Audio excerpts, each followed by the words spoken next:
Hello good morning everyone. आज पनि मैले एउटा लङ रनको सर्ट भिडियो बनाउँदैछु ल। लोसर रहेछ, सुनादा बजार पनि यस्तो झिलिली भइरहेको छ। लोसरमा चाहिँ बल्ल चटकपुर आइपुग्यो, उज्यालो पनि भयो। अब चाहिँ आइपुग्यो दिलारामको छेउमा। यहाँनिर दिलाराम आइपुग्न आँट्यो। अब चाहिँ हामी दिलाराम फाटक आइपुग्यो। दिलाराम फाटकबाट चाहिँ सिलगढीपट्टि नगएर यो उकालो आजको रन चाहिँ बागौडामा हुन्छ। यो चाहिँ बागौडा उकालो जाने बाटो आउँदैछ। दुई भाइ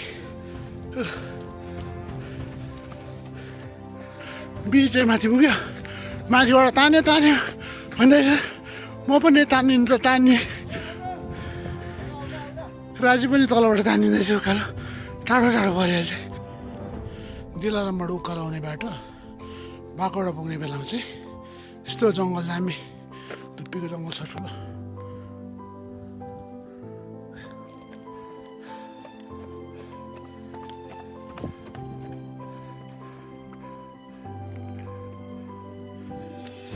यो चाहिँ माथिल्लो रोड हो। अब यहाँबाट हामी राजहट्टा निस्किन्छौँ। राजहट्टाबाट पार्मेनबाट फेरि ब्याक टु सुनादा। यो बाटो चाहिँ कोही जग्गा अलिक ओह्रालो, कोही जग्गा अलिक उकालो छ। हामी एकदम कुद्नुको लागि बेस्ट, घुम्नु वकिङहरू गर्नु पनि राम्रो हुन्छ। यो चाहिँ राजहट्टाको दुईवटा माने आइपुग्यो। पर पुग्यो, मन्दिरमा घन्टी बजाउँदैछ। अब चाहिँ फेरि आइपुग्नु आँट्यो जन्सन हट्टा। अब फेरि आइपुग्यो सुनादा, ब्याक टु सुनादा। जन्सन हट्टा आइपुग्यो चाहिँ माथिबाट सुनादा देख्दाखेरि चाहिँ यस्तो देख्छ। दामी। यहाँ चाहिँ आइपुग्यो भगवती मन्दिर। अब आइपुग्छ सुनादा बजार।